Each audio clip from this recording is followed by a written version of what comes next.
Hi guys, welcome back to my channel. So today I'll share with you all how to make rourou. Now this is without using any oil. Look how yum and delicious this is, and it is a really nice quick recipe as well. So in terms of ingredient, we've got our Fiji here, or taro leaves, and so we've washed this and we've chopped it up. So in terms of the quantity that we're using, there's about 20 medium-sized taro leaves here that we're using over here. Now this is optional, but what I'll do is I'll also add some tomatoes because we've got this in abundance in our garden and we do need to use this up. Optional, like I said, if you want to use it, you can use it. If you don't want to, you don't need to use it. I would highly recommend using this. So I've got about 2 tomatoes that I've chopped up here. This is 2 medium-sized tomatoes. I've then got 1 medium-sized onion that I've diced up here. I've then got some garlic that I've chopped up here. You can use crushed garlic, but we've always used chopped up garlic, so that's what I'm going to use. And then I've got 3 chilies that I've chopped up here. So this is about 8 cloves of garlic over here that I have chopped up. I've then got salt according to taste. So this is 1.5 teaspoons of salt. Now, again, this part is optional as well. So this is 1 teaspoon of baking powder, not baking soda, it's baking powder. So what baking powder will do is it will keep the leaves looking nice and green. We've then got 2 options. So you can either use coconut cream or you can use coconut milk. Now, with the difference between this is a bit more liquidy as opposed to this. So if you've got access to cream, I will recommend using cream. And then if you want your rourou to be a bit runny, then you can add some water to this. So for my recipe, I'll use a 500 ml of coconut cream. And if I do want it a bit runny, then I will add some water. Now, I don't use any oil with this. So what I'll do is it is very simple, and I'll show you when I put that all together. I just dump everything in a pan and I add water to it and then I cook it. So very limited amount of ingredients, and these things are normally readily available, especially if it's during summer in your area and you are growing some taro leaves. So here we go. I'll give you a close-up of all the ingredients. And as I always say, if you have access to fresh coconut milk, then you are lucky. Use that. So I've got my pan, my stove is off at the moment. So what I'll do is I'll go ahead and I'll put my taro leaves here. Now in the start, when you put it in, it will look like there's quite a lot of taro leaves, but this will all wilt. So we'll continue to add this in here. We'll add in our very juicy tomatoes to this. And then we'll add in our onions as well. We'll also go ahead and add our garlic and chili to this. You can add ginger to this if you want to. Again, personal preference, I don't like it. I didn't grow up eating ginger with my rourou, so that's why I haven't added that in there. We'll go ahead and add our salt to this now as well. And our baking powder as well. So we'll add that all in there. So what I'll do, my stove is still off, I'll add a cup of water in here. It doesn't matter if it's tap water or hot water. So there we go. Now we'll turn on our stove, sorry. Put this in low heat. You might not be able to mix everything together at this stage, that's absolutely fine. Just kind of try and spread it out. If you can mix it, then that's fine. You can go ahead and mix it. So that water that we've added, that will help us cook off our taro leaf. We'll go ahead and cover this up now and let this continue cooking. So it's been about 10 minutes now. I'll go ahead and have a look at this. Now you can see that it has wilted quite a bit. So we'll go ahead and give this all a nice mix.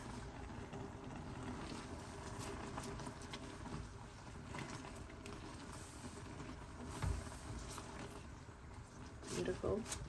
That's smelling really nice as well. I love the smell of like taro leaf cooking. It really reminds me of polisami. There we go. Just make sure that everything's cooking through, picking up stuff from the bottom. Now because I've cut it just before I started shooting for this, because we've got this growing at home, it's easier to for the leaves to cook. Actually, what I've heard is if you do have the leaf, if you've cut it like a few days in advance, it can take a wee while for it to melt, but you can start to see that this is all starting to melt really quickly now. So we'll let that continue cooking. Cover this up and let it cook. Remember to keep coming and checking up on this and keep giving it a nice good stir. You want to cook off your leaves fully, and just make sure you're cooking this in low heat as well. There we go. Taro leaf, if it's not cooked properly, will give you itchy throat, and it can be quite dangerous as well to health. So just make sure that this is cooked through really nicely. There we go. Just pick everything from the side as well, because you want all the leaves on the side to continue cooking as well. I'll cover this up and I'll continue cooking this until the water runs dry. We'll go ahead and have a look at it again. It has been about half an hour now, and I can see that the water is starting to reduce now as well. Now what you want to do is you want to continue cooking your taro leaf until it goes nice and mushy. Now if you do run out of water, just make sure you keep adding water, and you want to continue cooking this until this is all nicely cooked off. Now if you want, you can just eat it like this as well. That's absolutely fine as well. It's like delicate bhaji only. But what we'll do is I'll let this cook for probably another 5 more minutes, and then I'll go ahead and add my coconut cream to this. So it has been about 5 minutes now. We'll open it up and have a look. Perfect, this is nicely done. Now remember, it will continue to also cook in your coconut cream as well. So once you add your coconut cream, you will cook it off. So if it's not 100% cooked off, it will continue to cook with the cream. So I'll go ahead and add my coconut cream now. Like I said, this is you can either use cream or milk, all depends on you. Now give this a really good mix. Beautiful. That's a really nice color, and once it continues to cook, the color will look a lot more nicer as well. Yum. Here we go.